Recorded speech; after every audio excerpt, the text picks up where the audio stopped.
Pessoal, por essa o Moraes não esperava. O STF comprou uma briga feia com um grande inimigo que agora ficou do lado de Jair Bolsonaro e pode ajudá-lo em tudo que ele precisa, no julgamento, na inegibilidade e até nas eleições de 2026, pessoal. Confira agora o que temos para trazer aqui.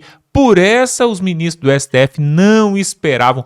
Olha o que eles inventaram para a cabeça dele e esse inimigo vai partir com tudo e vai ser um grande aliado de Jair Bolsonaro. Vejam só, pessoal, aos 48 do segundo tempo aparece essa notícia aqui que temos para trazer para você.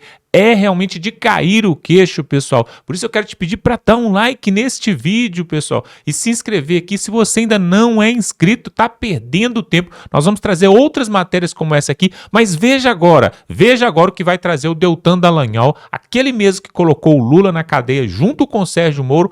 Olha que notícia excelente no início dessa semana que temos para trazer. Confira isso aí e temos muita coisa ainda para mostrar ainda aqui. Vamos para o vídeo e voltamos em seguida. Bora entender então qual que foi essa estratégia do PL contra o STF. Olha o que saiu aqui na coluna da Bela Megali no jornal O Globo. Olha aí. A estratégia do PL para que a suspensão de ação contra Bolsonaro e Ramagem seja analisada pelo plenário do STF.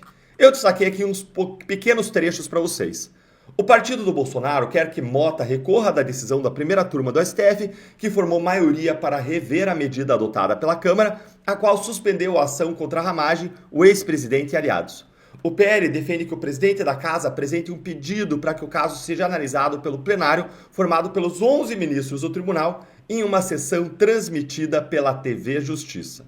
Ou seja, o PL ele quer que o Mota faça algo que ele não demonstrou ter estômago para fazer até hoje, até agora. Levantar a cabeça e enfrentar o Supremo em defesa da Câmara dos Deputados. A estratégia de ter o próprio Mota como presidente da Câmara recorrendo ao STF para que o plenário, com 11 ministros, analise a suspensão do processo contra Bolsonaro é uma estratégia muito boa, porque ela joga o ônus da decisão para todo o Supremo, ou seja, força todos os 11 ministros a suportarem o peso de terem que dizer publicamente que eles vão violar uma decisão soberana da Câmara dos Deputados que foi decidida por 315 parlamentares, uma maioria muito expressiva. Uma coisa é a primeira turma formada por 5 ministros ir lá e pisar na cabeça da Câmara em votação no plenário virtual, escondida, sem debates, alcançando ali uma unanimidade. Outra coisa são os 11 ministros tendo que votar publicamente em uma sessão pública transmitida ao vivo pela TV Justiça para dizer mais uma vez que eles vão atropelar o poder legislativo e com chances ainda de divergências, como André Mendonça, expondo as ilegalidades, os abusos do processo para todo mundo ver.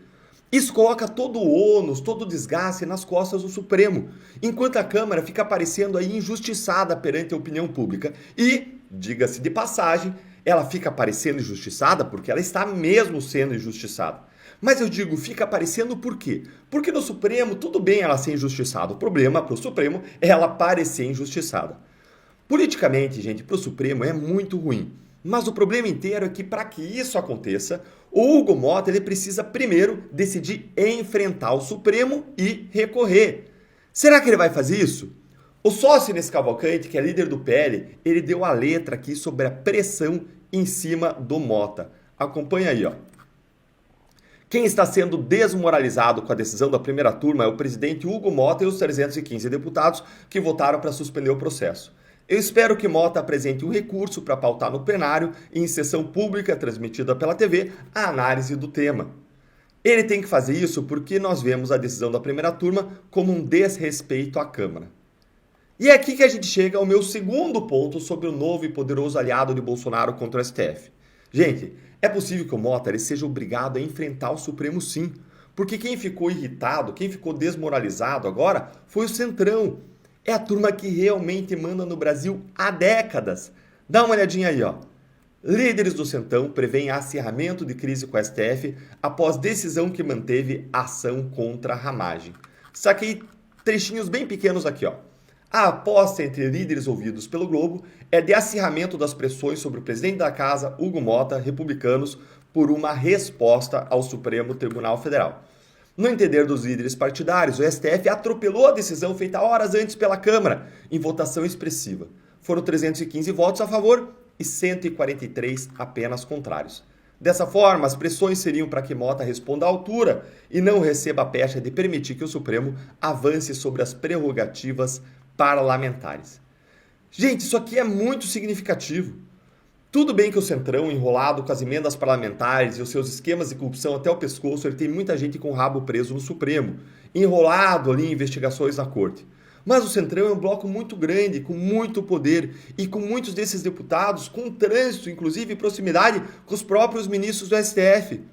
Para o STF, uma briga com o Centrão não é boa, porque esse bloco ele pode pressionar Mota com sucesso a comprar uma briga contra o STF, que nem Mota nem o Supremo querem. O Mota tem ali engavetadas várias coisas relevantes.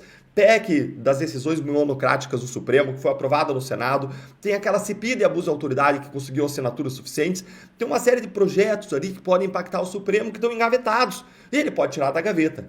Resta saber agora se isso aqui é uma bravata do Centrão, ou se eles realmente foram feridos no seu ego, na sua vaidade, ou se eles se deram conta realmente que não dá para deixar o Supremo mandar no Brasil e atropelar a Câmara desse jeito. Por outro lado, a gente viu um Mota que também pode ser investigado a qualquer momento. O Supremo também pode tirar os processos aí envolvendo Mota, o pai dele, da gaveta. Então tudo isso está em questão. E nos resta agora acompanhar as cenas dos próximos capítulos e por isso eu quero ouvir a sua opinião. Você acha que o Mota vai enfrentar o STF depois da pressão do Centrão? Você acha que ele vai querer levantar a cabeça do Congresso e dizer não, Supremo, tem limite, tem uma risca no chão pela qual vocês não podem passar para o outro lado, que é a risca da Constituição de atropelar os poderes da Câmara? Olha, o STF já vem atropelando faz tempo, mas nunca desmoralizou e humilhou ninguém com tanto poder como o Mota assim na história. Pois é, pessoal, e o clima ali em Brasília tá mesmo pegando fogo. Olha só o caso do Ramagem. Vocês lembram que aconteceu na semana passada, né? A Câmara dos Deputados fez uma decisão ali em unanimidade, praticamente, em favor de Ramagem, e isso ia beneficiar diretamente o julgamento de Jair Bolsonaro. Aí o STF entrou no caminho para poder barrar e voltar atrás com essa decisão. Mas agora você vai ver agora o que o Ramagem vai falar aqui. Preste atenção no que ele tem para revelar. É realmente de cair o queixo isso que o Ramagem vai trazer aqui, porque ele sabe de coisas que eu e você não sabemos e agora ele resolveu falar, colocar a boca no trombone, porque alguém precisa colocar um fim nessa história, pessoal. Preste atenção no que vai falar aqui o Ramagem, aquele que foi indicado por Bolsonaro a PF, e aí o STF entrou no caminho, mas agora a verdade vai aparecer. Confira a matéria e voltamos em seguida. João, vamos falar sobre essa história de Ramagem. O que está pegando aí, João? Todos os 5 ministros da primeira turma do Supremo Tribunal Federal votaram por restringir a decisão da Câmara dos Deputados que suspendeu aquela ação penal contra o deputado federal Alexandre Ramagem do PL do Rio de Janeiro, que é réu por uma trama golpista denunciada pela Procuradoria-Geral da República. Com isso, Ramagem deve continuar respondendo por 3 crimes: golpe de Estado, organização criminosa armada e tentativa de abolição do Estado Democrático de Direito. Fica suspenso, contudo, o trecho da denúncia contra ele relativo aos crimes de dano qualificado e deterioração de patrimônio tombado.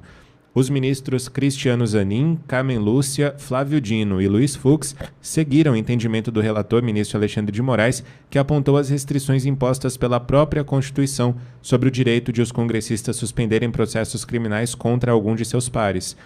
Assim, a primeira turma confirmou o entendimento anterior do próprio Supremo, afirmando que o Congresso somente pode suspender o andamento de ações penais na parte que trata de crimes cometidos após a diplomação por algum parlamentar específico diante do caráter personalíssimo desse direito, enfatizou Moraes, que escreveu não ser que a suspensão beneficie corréus. A questão de ordem sobre o tema foi levada a julgamento após o presidente da Câmara, Hugo Mota, ter enviado um ofício para comunicar a decisão da Casa de suspender a ação penal sobre o golpe. O documento, contudo, comunicava a suspensão de toda a ação penal e não apenas na parte que se refere ao parlamentar que eu acabei de explicar aqui, e também não forneceu um recorte temporal para a suspensão. Ou seja, Pitori, os ministros acompanharam na primeira turma o ministro Alexandre de Moraes, algo que já era esperado. E aí ontem eu me deparei com esse vídeo feito pelo deputado federal do PL do Rio, Alexandre Ramagem. Vamos ver. Conforme as notícias, STF diz à Câmara que não pode suspender todo o processo contra Ramagem. o ministro Cristiano Zanin informou à Câmara dos Deputados que somente 2 crimes foram cometidos por Ramagem após a diplomação. Ou seja, já decidiu sobre uma competência que é da Câmara e já julgou sozinho, por meio de um ofício, sobre a ocorrência de crimes. Isso na constância de uma votação na Câmara exatamente sobre esse tema. Não é uma forma de interferência na Câmara dos Deputados? É mais uma medida do STF contra o Poder Legislativo. Os absurdos só se superam. O fato é que eles não querem permitir que os deputados venham a cumprir um dispositivo constitucional. Não querem que, por meio do voto, decidam sobre a possibilidade ou não da suspensão de uma ação penal de um parlamentar, que está textualmente prevista no artigo 53, parágrafo 3º da nossa Constituição. Tinham que botar um parlamentar nessa ação do golpe, agora eles não querem aceitar as prerrogativas que um parlamentar tem. Para tanto, o STF providenciou uma republicação de uma certidão que é claramente irregular, viciada, por estar em desacordo com o próprio acórdão aprovado por eles. Já começa com uma ilegalidade do ato aqui. Não satisfeitos, por meio dessa nova comunicação à Câmara, vem junto uma decisão do presidente da primeira turma, ministro Cristiano Zanin, de forma antecipada, monocrática, sobre quais crimes serão ou não imputados. Ou seja, já decidiu, fatiou os crimes, sem qualquer julgamento, sem qualquer análise do colegiado, decidiu uma matéria fática, onde nem ao menos existe uma análise de controle de constitucionalidade sequer. A própria denúncia e a decisão do STF de recebimento da denúncia declaram repetidamente que, se há uma organização criminosa, que é um crime permanente, se prolonga no tempo, por definição, ela atuou continuamente até o 8 de janeiro, onde eu já estava diplomado deputado. Inclusive que a mesma data do tal elo, indicado por eles mesmos, com a violência e grave ameaça do tal crime de golpe. O problema, a preocupação da Suprema Corte está aí. Não há como cindir ou separar esses crimes imputados da atuação até o 8 de janeiro, porque a própria PGR e a decisão de recebimento da primeira turma entenderam e declararam assim. Então, a solução encontrada pelo STF, solução nada republicana, foi se manifestar fora do julgamento, aditando uma certidão a fim de interferir nos trabalhos da Câmara dos Deputados, para que uma legítima decisão política constitucional não possa chegar de volta ao STF. É mais um absurdo, mais uma usurpação que não pode prosperar. A Câmara dos Deputados tem que resguardar sua autonomia, suas prerrogativas, suas competências, como forma verdadeira de defender a Constituição e a nossa sociedade brasileira. Olha, Ramagem, aliás, esteve conosco na quinta-feira, conversando aqui com a audiência da Oliveira Brasil. O que mais me provoca agora é a sensação de que houve uma... Tomara que o termo esteja correto, uma facilitação, um nem aí do Hugo Mota para a votação que contou com 315 parlamentares dizendo tem que suspender. 315, a votação para PEC. Maioria mais do que qualificada, entendo eu. Por quê? Quando a votação é maioria simples, 257 votos. Para PEC, 308, deu 315. O que mais me provoca agora é a sensação de que Hugo Mota sabia que o que aconteceria nessa primeira turma, deu de ombros e falou assim, votem aí, seus idiotas. É a sensação que eu tenho hoje, tá? Porque eu estou tratando de Hugo Mota. Hugo Mota é o cidadão que, eleito no dia 1º de fevereiro, faz um discurso exemplar. Vai ao jantar na casa de Alexandre de Moraes e sai com o rabinho entre as pernas, entregando o Brasil, representado pelos deputados, mais uma vez devolvendo o Brasil para a mão do judiciário. Está aqui, desculpa, eu fiz um discurso ali atrás, no dia 1º de fevereiro, mas está aqui, judiciário, o Brasil, de novo na mão de vocês. Eu preciso me lembrar que é esse Hugo Mota que viu a votação dos 315 parlamentares e deixou. Eu até disse aqui na semana passada, aqui, diante dessa votação, falei assim, estou achando que o Hugo Mota já combinou isso com o Supremo. Mais ou menos assim. Olha, eles não sabem o que fazem. Estão votando isso aqui agora e vão achar o quê? Que podem fazer o que bem entenderem aí no Supremo Tribunal Federal. E pronto. O Supremo mostra mais uma vez que não sabe respeitar a independência e muito menos manter a harmonia entre os poderes. Isso para mim está claro. Isso para mim cristalino. O Supremo Tribunal Federal é o poder que manda no Brasil. Ah, novidade nova, hein, Pittori? Não, mas renovada agora. Renovada agora essa situação. Renovada agora a decisão de mandar no Brasil como manda o judiciário, ignorando uma decisão que contou com um colegiado de 513 parlamentares, dos quais 315 votaram pela suspensão do processo. Semana passada, a hora que eu li essa notícia dos 315, eu falei assim, Hugo Mota combinou com os caras. Sabe jogo de truco, que você dá aquele sinal de zap, aquela piscadela, tinham combinado ali para deixar avançar e chegar a 315 votos na casa, tinha um combinado ali. Porque senão eles iam entrar contra, jogar contra, né, dificultar, obstruir, deixar para amanhã. Isso iria acontecer. Só que 315 votos, 143 contrários e 4 abstenções. Como o Hugo Mota vai lidar com isso agora? Entendo eu que ele arrumou um outro problema para ele dentro da Câmara. Vai ter que decidir. Amanhã ele vai ter que mostrar o que pensa. Com um detalhe. Isso é uma conclusão que eu tiro. Essa é a minha opinião que eu ainda posso ter.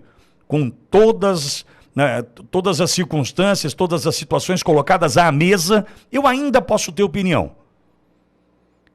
Do mesmo jeito que Rodrigo Pacheco fez o que fez com o Brasil e não pautou pedidos de impeachment de ministros do Supremo, protegido estava pelo Supremo Tribunal Federal a ponto de merecer um jantar em homenagem, o mesmo jantar onde Hugo Mota sai com o rabo no meio das pernas. Eu tenho a mesma sensação de que hoje, com essa sensação de que manda no Brasil, o judiciário fala assim, ô Hugo Mota, vem com a gente, entra aqui atrás, a gente te protege, fique tranquilo, mas ó, 315 vão votar, isso vai dar nada, a primeira turma derruba isso aí em um dia. Tá, e aí? Esse cara assumiu dia 1º de fevereiro, ele vai até 1º de fevereiro de 2027, vai ou não vai? Aguenta? Ele aguenta? Ele aguenta mais quase 2 anos de mandato? Ele tem, veja, são 3 meses. Ele tem 21 meses pela frente. Aguenta? Se descobrirem que há o menor sinal de traição do ponto de vista do envolvimento do presidente da Câmara com as decisões que viriam ou virão do Supremo Tribunal Federal, ele resiste? 315 tira o cara. 315 podem tirar Hugo Mota da posição. E aí? Ele sem o título de presidente da Câmara, quem vai proteger Hugo Mota? Não sei se eu estou sendo claro, mas esse infeliz, ele precisa entender o seguinte, o bonitão, Você está protegido porque você tem um título. Só que tem um negócio. Célebre frase clichê. Rei morto, rei posto, meu velho. Você acha que tá bom pra você? Voltando à questão da presidência da Câmara, muita gente comentando ali no chat. Pingou, pode chamar a turma pra mim? Muita gente ali no chat falando, pô, Pitório, mas também votaram no Hugo Mota, vai esperar o quê? Olha, entendo eu, e preciso olhar de novo para o que o presidente Bolsonaro fez, entendo eu que hoje comandarmos comissões dentro da Câmara e do Senado, isso é importante. Por exemplo, vou dar um exemplo. Alcolumbre presidente do Senado, é ruim? É péssimo. Eu falei isso pro presidente Bolsonaro, é difícil para mim, né, pro Alexandre Pitório ir na prateleira e falar, me dá meio quilo de Alcolumbre aí. Pô, não dá, não é bom. Só que imaginar que Flávio Bolsonaro hoje é presidente da Comissão de Segurança Pública do Senado, traz Sérgio Tavares, traz Glenn Greenwald, que contou o que contou na comissão, não é bom? Nós teríamos Alcolumbre presidente, teríamos Hugo Mota presidente sem comissões. Então veja, a gente precisa encontrar o lado cheio do copo, é este. As comissões estão aí. Nós não teríamos as comissões e não teríamos a votação do PL da anistia, enfim. Então a gente precisa respeitar a decisão do presidente Bolsonaro e enxergar o copo meio cheio. Agora, é meio cheio do quê, né? De veneno? Pois é, né? E quem diria que o Hugo Mota seria então aí uma carta na manga da direita, do PL e de Bolsonaro, né? Porque o Centrão, que é geralmente ali os partidos que controlam o país há décadas e décadas, agora ficou na parede, ou nas cordas, né? Como assim dizer? Por quê? Eles precisam dar uma resposta agora para o STF quanto a essa questão do ramagem. Olha só que absurdo. O STF, mais uma vez, invadiu os direitos e as decisões ali da Câmara dos Deputados, nesse caso do ramagem. E aí, o Hugo Mota, que é do Partido Republicanos, que é do Centrão, agora está sob pressão e precisa dar uma resposta. Agora, vocês acham que ele vai ficar em cima do muro? Ele vai tender para qual lado? Para o lado do STF, que faz parte do sistema, faz parte do executivo ali junto com Lula, ou para o lado do Centrão? Se vocês não sabem, pessoal, o Centrão é responsável por controlar até os pleitos eleitorais aí no passado, pelo menos politicamente. O Michel Temer fazia parte do Centrão e até hoje ele articula muitas coisas em Brasília. O ex-presidente José Sarney participou de vários governos, ele também era do Centrão. E aí, pessoal, agora não tem jeito, agora o Hugo Mota vai ter que dar uma resposta. E tudo isso vai corroborar e vai beneficiar o Jair Bolsonaro, o julgamento dele. Agora eu quero saber para que lado que ele vai correr. Se correr, o bicho pega, se ficar, o bicho come. Eu quero que você coloque aqui nos comentários. Você acredita que o Hugo Mota vai ajudar Jair Bolsonaro ou não? O Hugo Mota é dos nossos ou não? Ele vai ser a favor do povo brasileiro? Coloque aqui nos comentários que eu quero saber a sua opinião. Porque dessa vez, pessoal, chega uma hora que a corda arrebenta. Chega uma hora que os ministros do STF vão ter que recuar. Não dá para sair atropelando todos os poderes. Inclusive, até falei já aqui que o Fux, ministro Fux, falou ali durante uma sessão na lata por Alexandre de Moraes que se existe um poder no Brasil que é maior e soberano do que os outros, é o parlamento. Ele deixou isso claro. Por quê? O judiciário não pode criar leis, não tem essa prerrogativa. O executivo também não pode criar leis, só pode fazer aquilo que for aprovado pelo parlamento. O executivo só pode julgar as leis que foram feitas pelo parlamento. Então, o executivo e o judiciário dependem diretamente do parlamento. Então, por isso que o Fux falou que o maior poder que tem no Brasil é o poder do parlamento. Isso ele falou, pelo menos, pela boca, assim, né? De boca para fora. Porque, na verdade, na prática, a gente tem visto que não é isso que acontece, não. Se as leis fossem cumpridas realmente no Brasil, isso que o Fux falou seria verdade.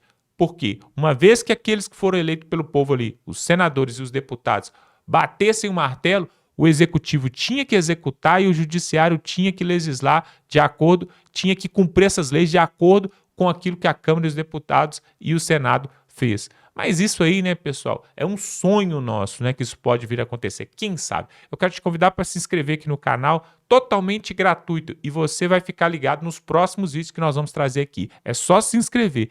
Quem não é inscrito não vai receber. Então se inscreve aqui gratuitamente, clica aqui no pontinho e também dá um like nesse vídeo para que outras pessoas possam também acessar esse conteúdo. Vamos ficando por aqui e até a próxima.